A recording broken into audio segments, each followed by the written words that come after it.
My name is Shalonda Horton, and I'm with Mount Zion Baptist Church as the health ministry leader, and I'm also faculty at the School of Nursing.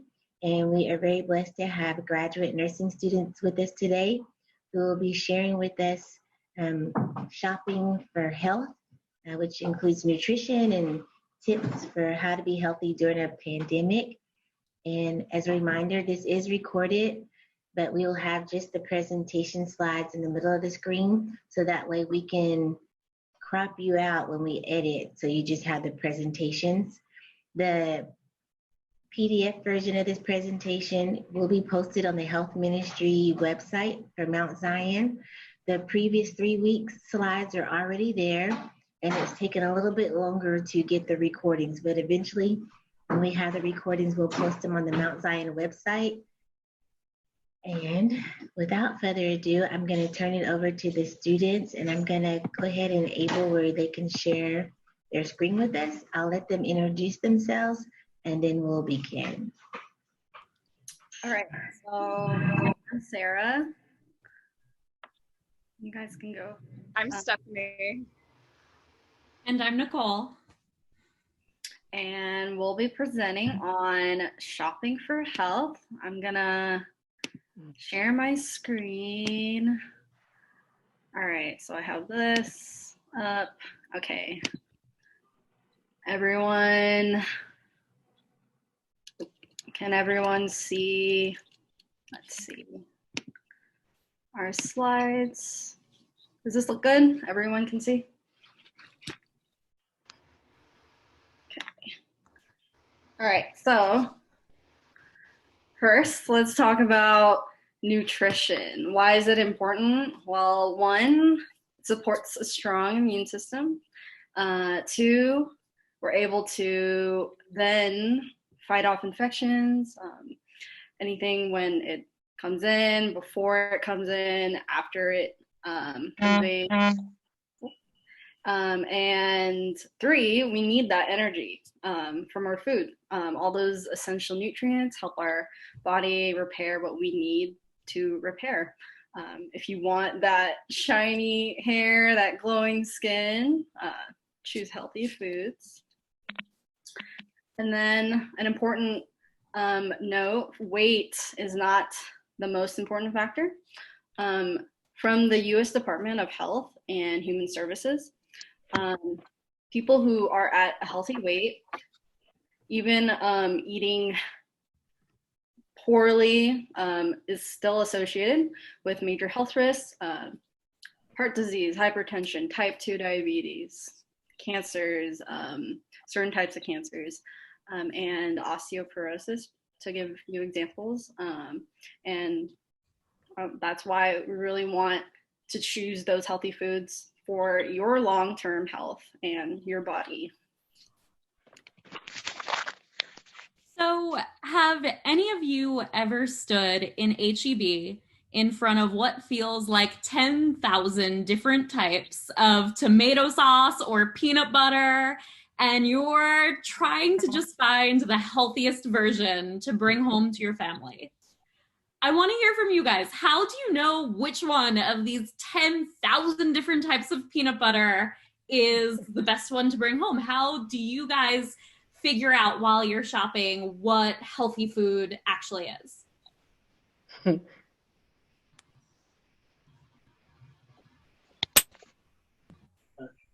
One of the things I try to do is I try to read the labels, but it's confusing at times. Yeah.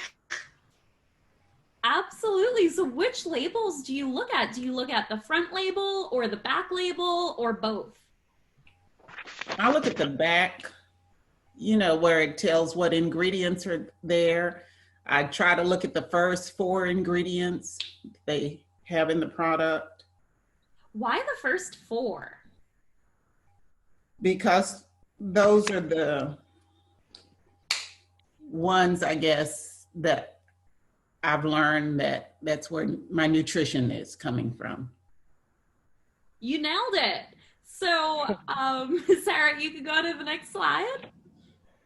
So the things that we want to look for when we're trying to decide which of these 10,000 different types is actually the healthiest is you want to flip it over and compare the nutrition labels. And if you can see our screen right now, if you're on your computer, we have a color-coded nutrition label from the FDA up. Anyone who's calling in, you'll be able to see these slides later, but I really love this color-coded one because it breaks the information down into the categories that are most helpful to pay attention to, because like you said, it can be really confusing to know which one, sorry, I'm echoing really bad. It could be really confusing to know how to read these. So when you're looking at the label, this color-coded one breaks it up into 4 sections to look at. The blue section is going to be all of your serving size information. So how many servings are in a container and what is the serving size. So there's 4 servings in the container. 1 serving is 1 cup. So there's 4 cups in that container, and helps you figure out how to break things up into healthy servings. The second part is the calories, and most people know to look at the calories, but then they kind of get confused with the rest of the label. So for those who can see the screen, as you can see, the yellow part is all of your nutrients, the macronutrients like fat and carbohydrates and protein, and then some micronutrients like sodium and vitamins. And then you'll see the purple part is all the numbers for percent daily value. And that's, according to the FDA, if you were to eat the normal 2,000 calorie per person diet, this is the percent of each nutrient. This is the percentage that it would take out of each nutrient. So of 100% of your total sodium that would be allowed in a 2,000 calorie diet, this is how much sodium you'd get from this product, 1 cup of it. So looking at this, would you say that this meets a low sodium diet?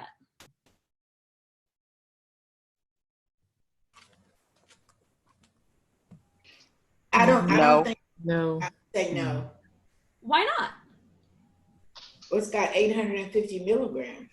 And you're getting 37% of your sodium for the day just in that 1 cup.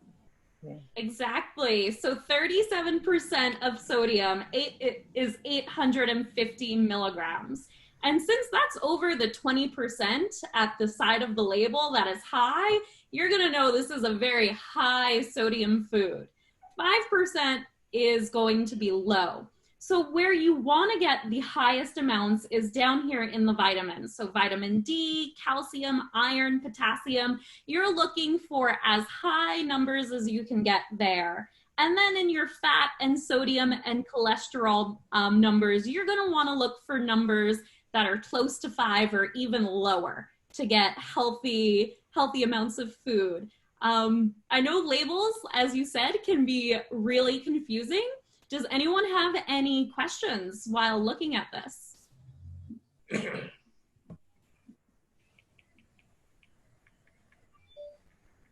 Does anyone feel like they might be able to make more sense out of their nutrition facts labels in the future? Yes, yes. Yes, I do. Excellent. What are some things you might look for next time you're in the grocery store when you're turning that package over and looking at the nutrition facts labels?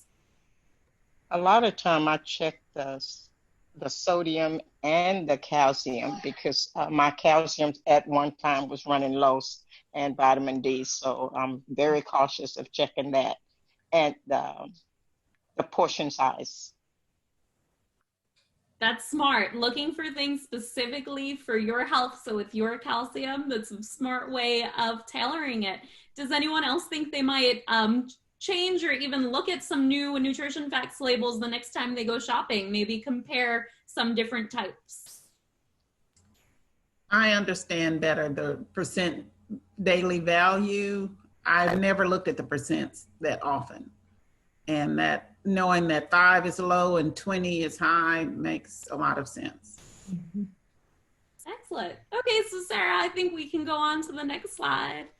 And then just as you were saying earlier, it's important to not just look at those percents. You look at those the calories and then the percents first, but then also read the ingredients. A lot of times these packaged foods like jarred tomato sauce or peanut butter or salad dressing are going to have hidden salts, hidden sugars, and hidden fats. So reading especially the first few ingredients and looking for jars with as few ingredients as possible that don't have things like corn syrup or fructose syrup or a lot of oils and salts that you don't want in your food is smart. So when I'm shopping, I try to look for and choose the food that has the fewest amount of ingredients. Like my peanut butter, I love Central Market peanut butter because it's just dry roasted peanuts and nothing else is in it at HEB.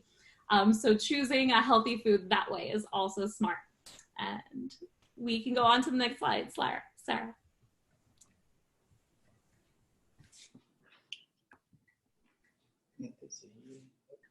So does anyone struggle here with unplanned snacking, especially now that you might be home a lot during the coronavirus?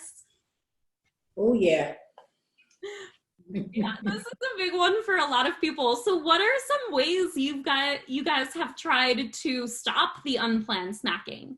Do you have any tips or tricks that have worked for you? Or on the other hand, are there just times during the day that you really struggle with this? Don't bring it in the house. Yes. Smart one. One of the things that I do is, and it's probably not really healthy, but I love pickles, and so I know that's not fattening, and my salt usually runs kind of low, so I'll get pickles to snack on. I love that. That's a great healthy snack. Does anyone else have a favorite healthy snack? I love nuts, cashews, and almonds. That's another one. Good. Super high in healthy fats and nutrients and a great snack. Protein. You just have to be careful because they can pack a lot of calories. Yeah, I know. I do my serving size. I take my hand. That's very smart.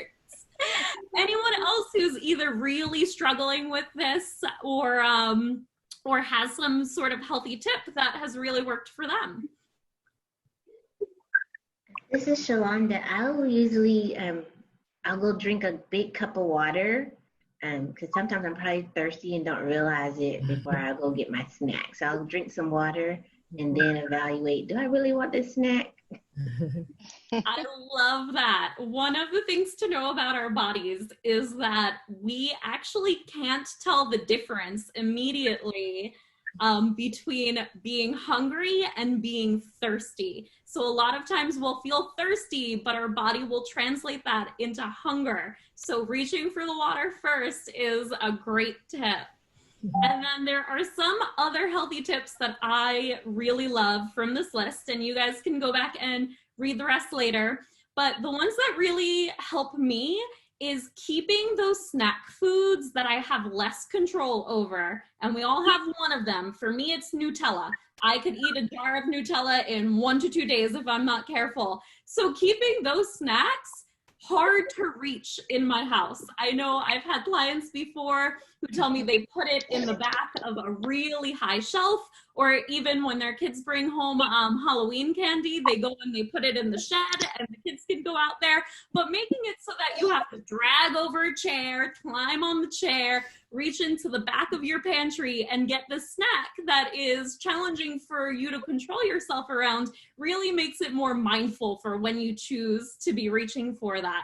And then also just having those healthy snacks like the pickles in easy reach. So putting those on your counter instead of cookies or cakes or jars of Nutella is a really helpful way to set up your kitchen, because out of sight, out of mind, and then you're more easily reaching for the healthy things. The other tip that I found really interesting if you're really struggling with that unplanned snacking right now is to make a list of the top 3 reasons that your health is really important to you. Maybe it's because you want the energy to chase your grandkids in the yard. Maybe it's because you want to be able to, ride your bike to HEB or hike up the side of a mountain, or you have some goals that make your body and your health really, really important. So make a list of those 3 and then read it to yourself every single day for a week. And this will get you in the habit of starting the day on the tone of choosing your health and being more mindful of why this is even important to you. The next thing a lot of people have trouble with is knowing when to eat and when to stop eating. So I have 2 slides of information for that. And it's really, really important to just listen to your body and listen to when it's telling you you're hungry and you need to eat. So one tool that I find really helpful is this scale, is this hunger scale that goes from 1 to 10. 1 and 2 being you are irritable, you are hangry, you need something to eat right now, you might be feeling dizzy. I know I've had this happen to me a few times where I am just on the go with nursing school and then I have a bunch of errands and it's 3 p.m. and I am so angry at every driver around me. Why can no one drive? And then I realize I haven't eaten all day. So you definitely don't want to get down into that level. The other level that you don't want to be at, though, is those 8, 9, and 10 levels where you're feeling stuffed. It's getting uncomfortable. 10 might be after like a real big Thanksgiving feast. Maybe even you're feeling a little sick. You had way too much to eat. So these are the levels you really don't want to be on the scale. Feeling uncomfortably full or feeling so hungry that you're angry at everyone around you. Where you want to start eating is around that 3, 4 kind of level where you're feeling hungry. Maybe your stomach is growling a little. Your thoughts keep naturally turning to food and what the next meal is. And then you eat and keep checking in with your body while you're eating. And stop when you're feeling satisfied, but not yet even slightly uncomfortable, where your body's just like, I'm good. I could go a while until my next planned snack. Oh, I wanted to kind of add on that a little bit. Who here, like, so I know that growing up, I was really pressured to like finish all the food on my plate. Like at dinner, it's like you served yourself the food, now you have to finish it, you know? And like, I feel like mentally, even now I have trouble with like having food in front of me, feeling satiated, but still having this expectation that I need to finish it. Like, I don't know if any of you also have that in your minds where like you have so much food on your plate and maybe you're full, but you don't want to waste the food. And so you eat it anyway. Is that something that any of y'all deal with? My brother has.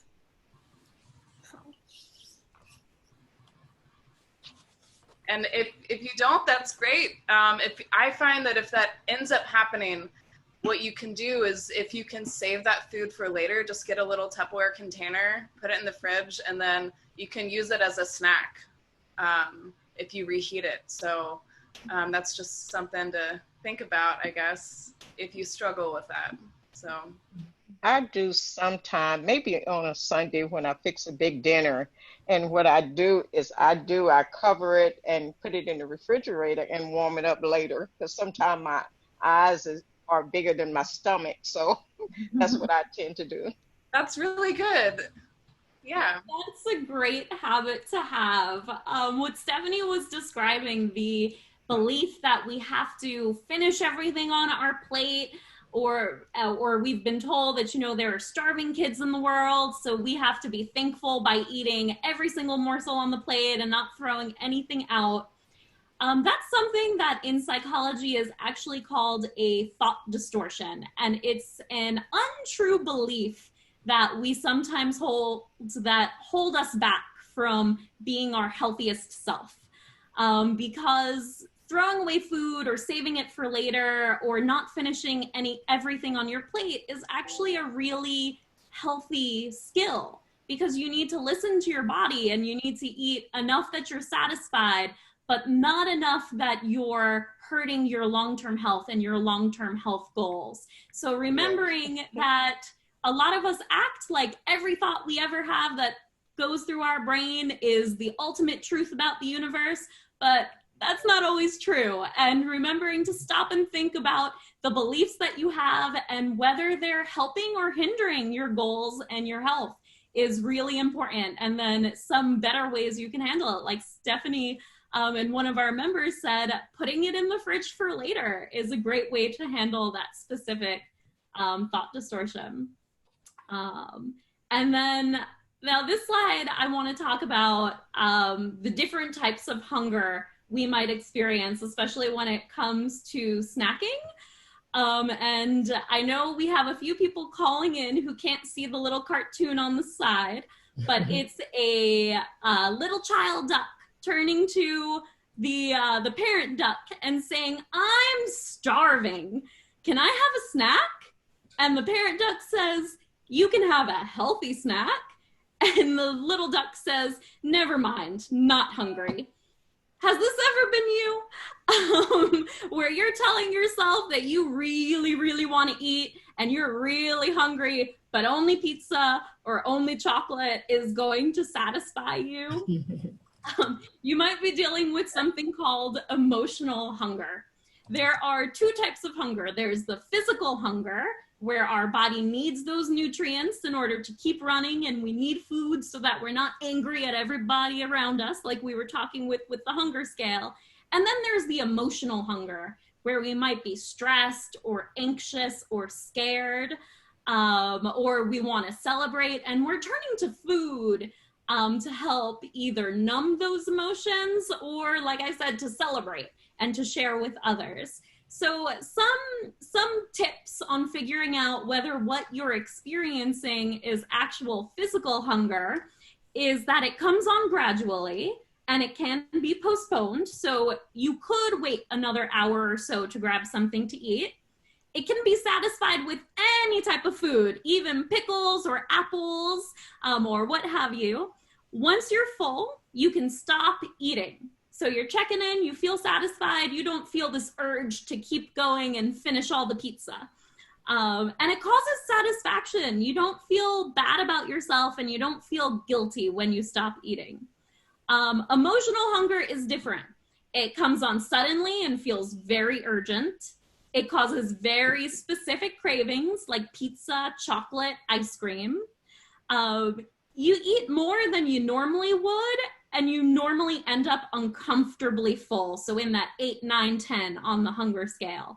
And then it leaves you feeling guilty and bad about yourself at the end. So a great way of handling emotional hunger is to stop and think about what kind of emotion you're feeling right now and whether there are other ways you might be able to deal with the stress or sadness or anxiety, such as going for a walk, getting some water, calling a loved one, taking some time for you, taking a bubble bath, watching your favorite movie, and coming up with other ways to really satiate the emotional hunger and really listening to the physical hunger for when it's time to eat.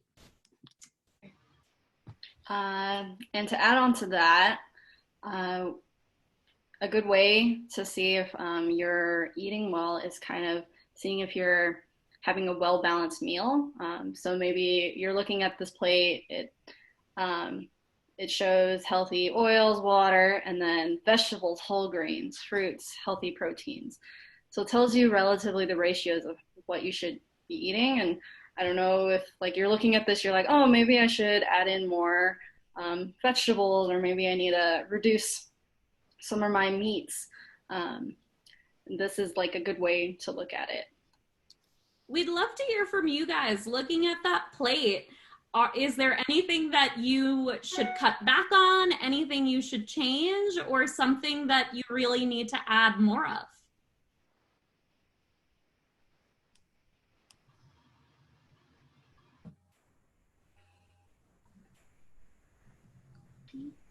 As I look at the plate, I see that I don't eat a lot of fruit with my meals.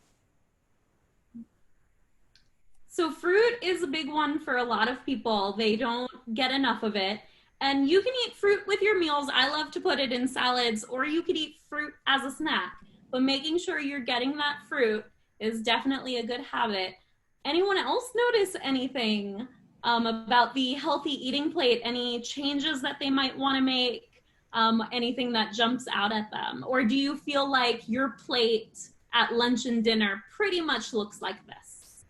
Well, I used to do Real Appeal, and I have a portion plate pretty similar to that.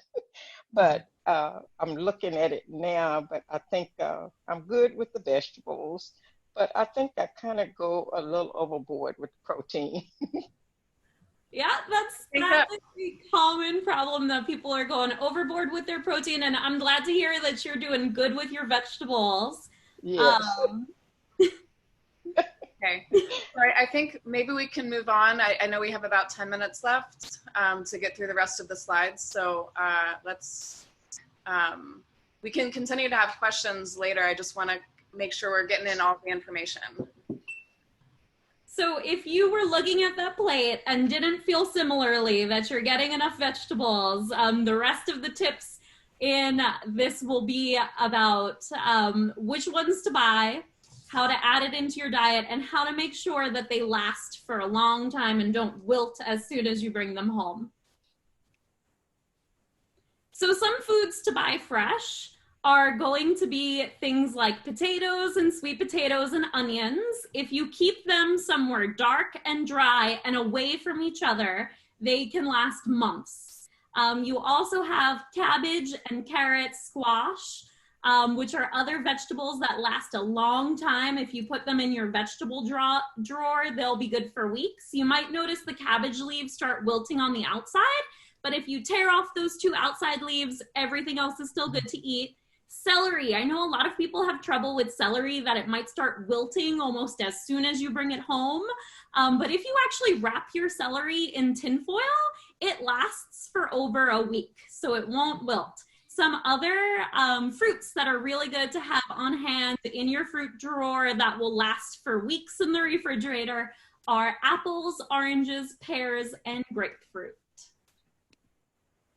And then we have some foods that might be better to buy frozen. I know spinach can wilt really quickly, so frozen spinach is a great one to reach for. Cauliflower and broccoli, you can do everything with frozen broccoli or cauliflower that you could do with fresh. You can roast it, sear it, it tastes great. Peas, corn, and green beans are the other ones that last for months in the freezer. They're wonderful to buy. And then you have your frozen fruits: pineapple, melon, blueberries, strawberries, avocado, and mango. And now, has anyone ever heard or had the belief that frozen foods are unhealthy? I know that this is a really common belief that people sometimes bring to me, that they can't believe that I'm recommending they go out and they buy frozen produce. So if you're wondering right now, are frozen foods unhealthy? The answer is no. Frozen produce is actually healthier in some cases than fresh because it is frozen at the peak of its ripeness. So when it is most nutritious, where your fresh foods might start degrading over a few weeks and losing those nutrients, your frozen foods hold on to those nutrients. So frozen food is a great place to turn. Okay, so I want to get into specifically the types of vitamins that you're going to see in these frozen vegetables and frozen fruits that you want to look for, and also maybe some things that you may have thought kept its nutrients when frozen, but actually it's not. So there are different fruits and vegetables that are going to fit into these categories. First, we're going to start with vitamin C. I know we're running a little bit short on time, but really quick, does anyone know what is vitamin C good for?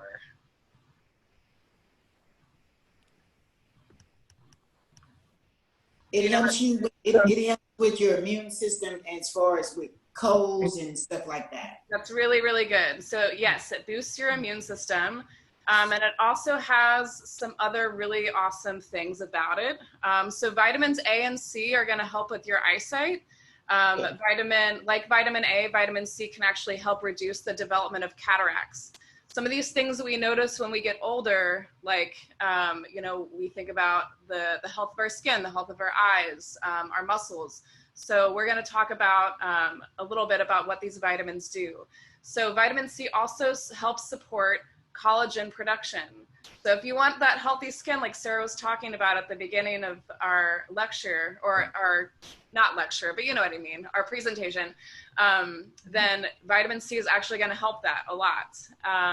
It also can help against like digestive cancers of the mouth, esophagus, or stomach.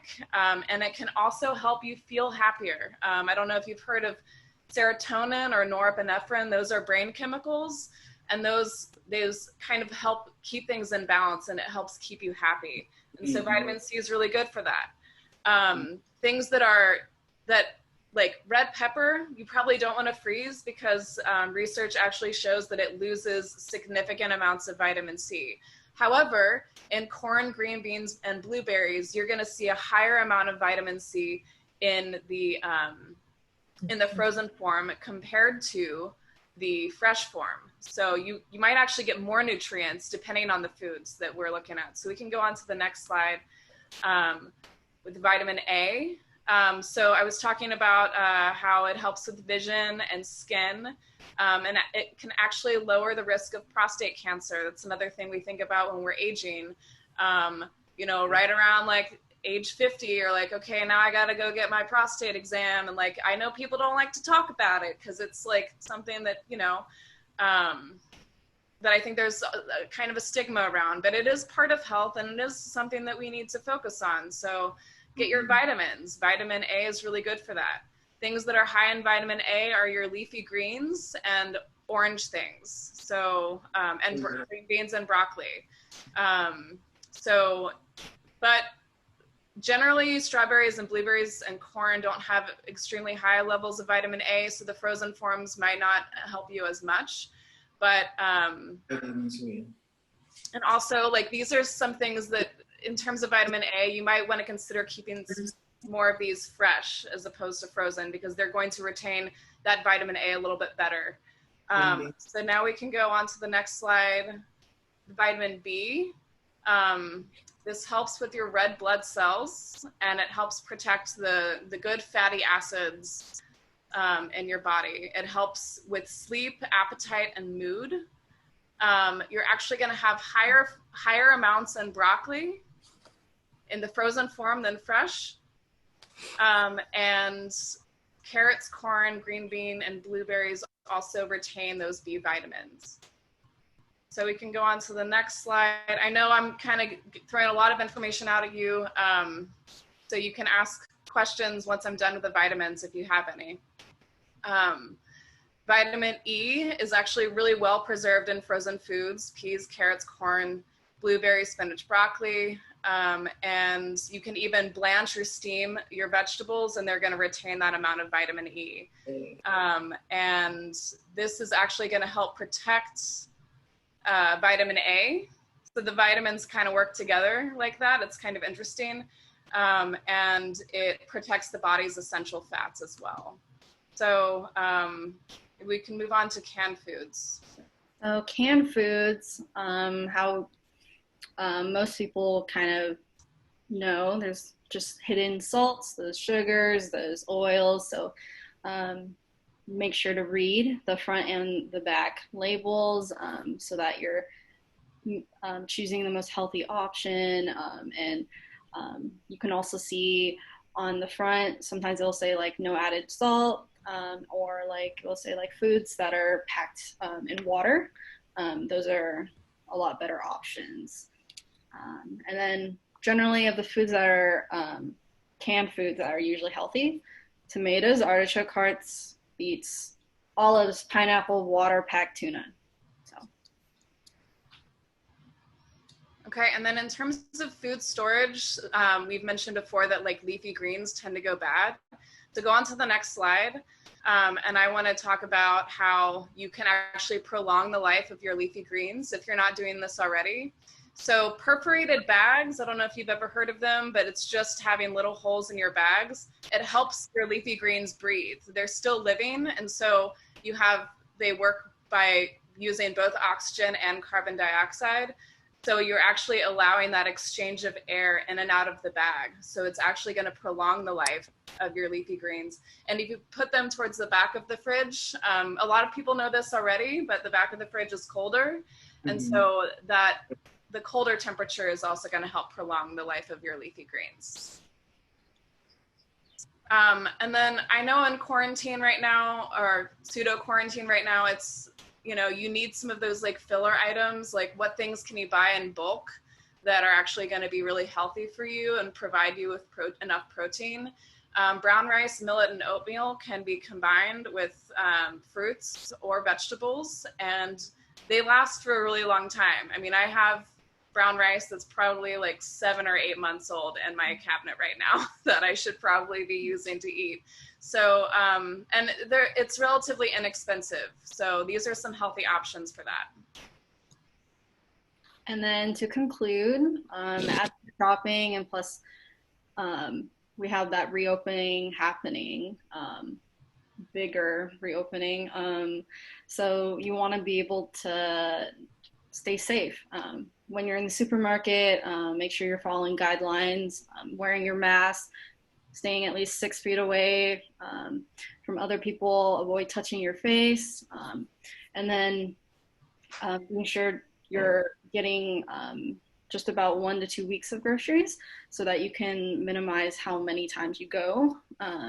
What also helps is making a shopping list. So that will help you not buy as much things that you just pull off the shelf. You're not thinking, or it will help you not forget any items, and then you also spend less time around other people. And then lastly, if you can, it's good to use contactless pay, like Apple Pay on your phone, so you don't have to touch what other people have touched. And you could also do curbside pickup. I've tried it. The first few times it was free. There's no fee. And then you could try no contact delivery. So. And then on this slide, we just have a few of the recipe sites that we use to find different ways to combine and cook up your produce. So 2 of the ones that I really love are at the top. Budget Bites is a really great one because it also gives you an approximate cost per serving. So if your budget is tight, that's a great site to go on to find some new recipes. And then Cookie and Kate is one of my favorite sites. I think they're both vegetarians, the ladies who run this, but I'll take a lot of their salad recipes and then like add some chicken on top. So if you're not a vegetarian, it still has some great recipes for you to go in and make as side dishes or a main course if you're trying to add more fruits and vegetables to your diet. So at this point, we'd love to open up the presentation to see if you guys have any thoughts, any comments, any questions, any other tips that you might want to share with everyone for shopping healthy, storing food, and eating healthy. We'd love to hear from you guys.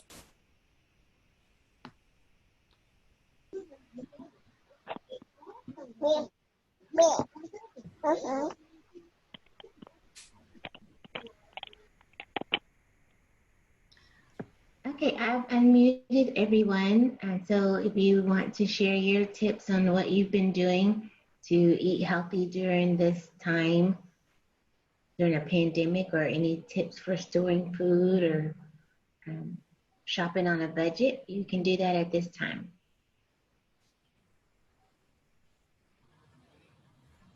As far as like storing produce is concerned, like I started using the green bags and they really, really work and they help food stay fresher longer. That's great. What foods have you noticed it really helps with? Lettuce, tomatoes, cucumbers, and carrots mainly. And where did you get the green bags? I want to say like Target, or sometimes if you are in one of those stores that have, what's it called? Like As Seen on TV section. Sometimes you can find them there. I'll have to give those a try. I bought 2 cartons of strawberries last week and used one in a salad and then reached for the other one a few days later. They were all bad. So that's a good tip. Thank you. I know even for safety tips, I leave my phone in the car because if someone calls me and I answer my phone, whatever I've touched may be contaminated is now on my phone. So I leave my phone in the car so I can not be touching things that I'm going to bring up to my face later. Sometimes what I do is I go into the grocery store with one glove. So I have one ungloved hand and one gloved hand. And the ungloved hand can touch anything on my body. It can go into my pocket to get my credit card. But then with the gloved hand, I use that to pick things up in the grocery store. And then whenever I pay, I take my ungloved hand used to insert the card, and then I use my gloved hand to touch the keypad. And then when I leave, I take the glove off. I just slide 2 fingers underneath the glove, use some hand sanitizer, and then I'm good. It's kind of hard when someone else is packing up your groceries for you though, and they don't have gloves on, but you do the best that you can, right? So that's just my tip on grocery shopping. What I've done is taken some Clorox wipes and put them in a Ziploc bag. And I clean the basket off, and then I take some and put them on the handle where I'm going to put my hand. So, I find that, and then a lot of the stuff what I do is, depending on what it is, I wipe it with the Clorox wipe and then put it on there. But then I found out later that when they're checking it out, I try to put the code up, the scanning code up. So all they have to do is scan it, because I normally go to Costco because they don't touch my card. I just put it close to that pad and it scans it. So I like that part because my card is not contaminated, and I do put my card in a plastic Ziploc bag. That's cool. That's a good, thank you for sharing. That is a good, helpful tips.